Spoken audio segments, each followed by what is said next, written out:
23 सांसें लेता है 1 मिनट प्रति मिनट, ठीक है। तीसरा, 6 साल से 12 साल तक का व्यक्ति 20 सांसें लेता है प्रति मिनट, है ना।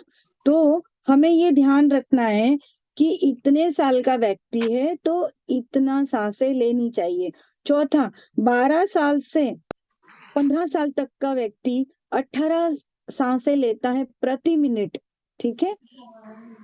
पांचवा, 15 साल से 21 साल तक का व्यक्ति 16 से 18 प्रति मिनट श्वास लेते हैं।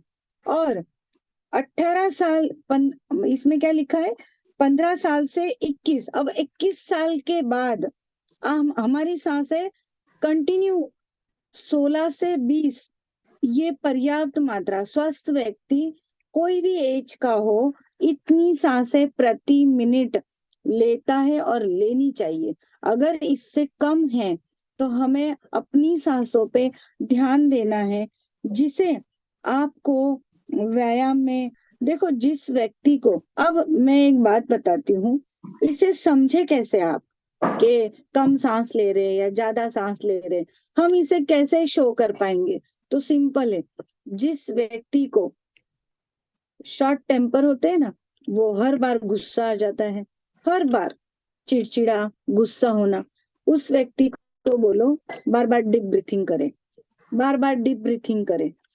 क्रोध आना मतलब ऐसा है कि हमारी सांसें प्रॉपर नहीं है, इसीलिए क्रोध आ रहा है।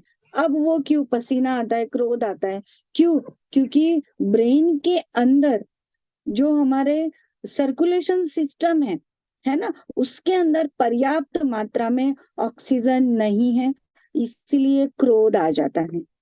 वो समझने की कैपेसिटी में वो व्यक्ति होता ही नहीं है जो उसे समझाना चाहिए। क्यों? कि उसके अंदर पर्याप्त मात्रा में अगर श्वास नहीं होगा, ऑक्सीजन नहीं होगा, तो वो नहीं समझेगा। ये आप समझ लो कि वो बीमार है, तो उसके साथ ज्यादा वार्तालाप ना करें, उसके टॉपिक को वहीं पे स्टॉप करके उसको सिर्फ इतना बोले कि आप बार बार डीप ब्रीथिंग करें। देखो वो धीरे धीरे शांत होने लगेगा इतना शब्द बोलने से।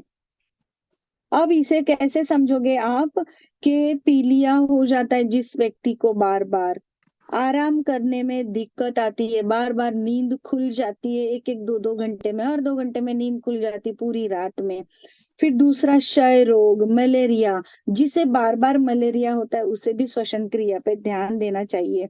मस्तिष्क के अंदर चारों तरफ जो रोग श्वसन क्रिया होती है, तो अंदर का भाग है ये, अगर प्रॉपर ऑक्सीजन नहीं मिलेगा तो कान वाले एरिया में या कान के नीचे वाले एरिया में ड्राइनेस बहुत ज्यादा होने लगती है, ठीक है। अब इतना आप समझ पाए होंगे, अब हम आगे बढ़ते हैं। फेफड़े साफ करने, कैसे साफ करेंगे? देखो अभी आपने ये सब चीज तो समझ ली कि श्वास लेना है, श्वास छोड़ना है। अभी आपने ये आयु भी देख ली कि कितनी आयु में कितनी सांसें लेनी चाहिए, वो भी। अब इसको हम साफ कैसे करें? देखो, हमें लंग्स को हमेशा साफ करना है, ये कोई पानी या लिक्विड नहीं है। हम हमारी बॉडी के सिस्टम को साथ लेके ही इसे हम क्लियर कर सकते, साफ कर सकते। कैसे करेंगे? अब इसे मैंने पहले पीपीटी में, विटामिन वाला जो पीपीटी आपके पास पहुंचा है उसमें देखा होगा, गाजर का जूस आपके लंग्स को बहुत अच्छे से साफ करता है। जितना भी टॉक्सिन जो स्मोक करते होंगे या कुछ अलग अलग चीजें खाते हैं पूरा दिन, वो क्या बोलते हैं उसको, सुपारी या विमल या सुगंध वुगंध, या अब मुझे याद नहीं इतने सारी चीजों का, पर वो सब लोग कुछ ना कुछ चबाते रहते हैं। उन लोगों को अपने लंग्स साफ करने चाहिए। मॉर्निंग में 1 गिलास गाजर का जूस पीने से आपके प्रतिदिन जो लंग्स है वो साफ होते रहेंगे, और जो बड़े रोग आने के जो चांसेस है उससे आप बच सकते हो। जो खा रहे हो 100% तो नहीं बचोगे, कुछ ना कुछ तो होगा, लेकिन जो बड़ी चीज होने वाली है वो आपको नहीं होगी। इसीलिए आपके डाइट में आपको गाजर का जूस और विटामिन ए जिसमें से मिलता है वो फ्रूट खाने चाहिए, ड्राई फ्रूट्स खाने चाहिए। दूसरा, आपके डाइट में एक ब्रोकली करके वेजिटेबल आता है, शायद पता होगा आप सबको, ब्रोकली। ब्रोकली का सूप लंग्स को बहुत अच्छे से हेल्दी रखता है और B12 को मेंटेन करता है। ब्रोकली का सूप आप 2-3 दिन बना के रख सकते हो, गर्म करके पी सकते हो, वो कोई साइड इफेक्ट नहीं करेगा। एयर टाइट डिब्बे में रख के आप बहुत अच्छे से, बहुत फायदा करता है। जिसको भी B12 की शिकायत होगी वो श्वसन क्रिया के साथ साथ उसका सूप ले तो मेंटेन करेगा। ये B12 बनाएगा नहीं, लेकिन आपकी बॉडी में जितना मात्रा में B12 है, जैसे कम हो गया लेकिन कुछ तो बचा होगा ना बॉडी में, कम बता रहा है तो जो है उसको मेंटेन करेगा, और जो फूड आप लोगे वो B12 बढ़ाएगा। ठीक है। पालक, फिर बीन्स, जितनी भी बीन्स होती है ना, तो वो भी आप ले सकते हैं, जैसे सरगवे की बीन्स से, या फिर सीड्स को भिगा के वो भी ले सकते हो, हरी सब्जियां। फिर आपको हमेशा फैटी वाले जो फूड होते हैं वो खाने। देखो हमारी मसल्स को कौन गेन कर रहा है, लंग्स गेन कर रहा है।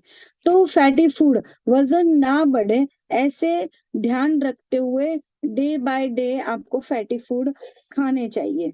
ठीक है।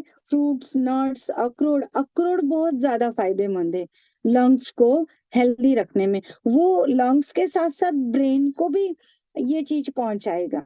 ठीक है। तो लंग्स और ब्रेन को हेल्दी रखने में अखरोट और पिस्ता भिगो कर खाने से आपका वेट लॉस भी होगा और आपको पर्याप्त मात्रा में आपके ऑर्गन हेल्दी भी होंगे।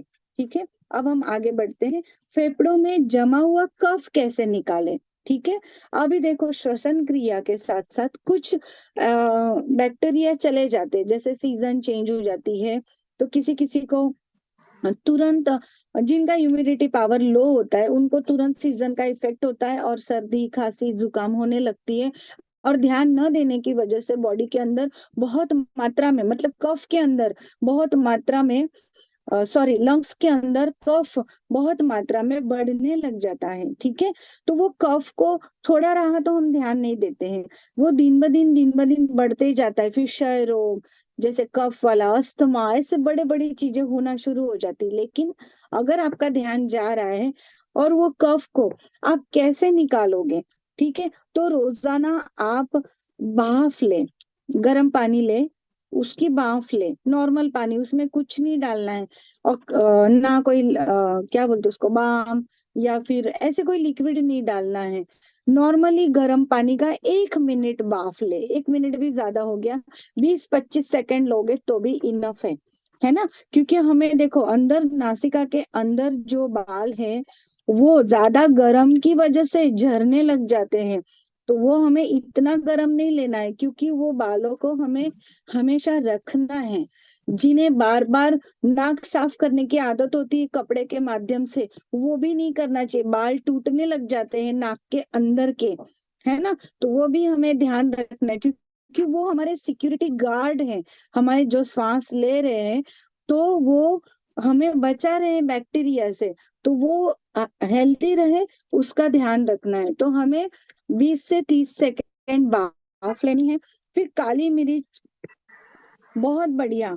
देखो आप नोट डाउन कर ले, 5 काली मिर्च सिर्फ 11 दिन। जिन किसी को भी बहुत ज्यादा कफ है, जैसे वो बोल रहे तो भी कफ बज रहा है, घर घर कफ बजता है, बात कर रहे तो भी कफ बज रहा है, बातें करते करते खांसी आ जाती है तो कफ निकालने उन्हें उठ के बाहर निकालने जाना पड़ता है, निरंतर कफ है, उसी व्यक्ति को 5 काली मिर्च 11 दिन तक भूखे पेट गुनगुने पानी में, जैसे हम मेडिसिन निगलते हैं ना, वैसे काली मिर्च को निगल जाना है, उसको चबाना नहीं है।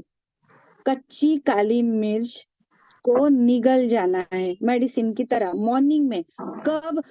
6 से 7 के बीच में ही, टाइमिंग के साथ। इसके अलावा 7 बजे के बाद आप इसे नहीं निगल सकते हो। ठीक है। आपने, आशा करती हूँ, नोट डाउन कर लिया होगा। फिर गरारे करें, जिनको भी कफ, देखो आप अगर कफ को रखोगे आपकी बॉडी में तो आपकी श्वसन क्रिया जो है प्रॉपर निचले भाग तक नहीं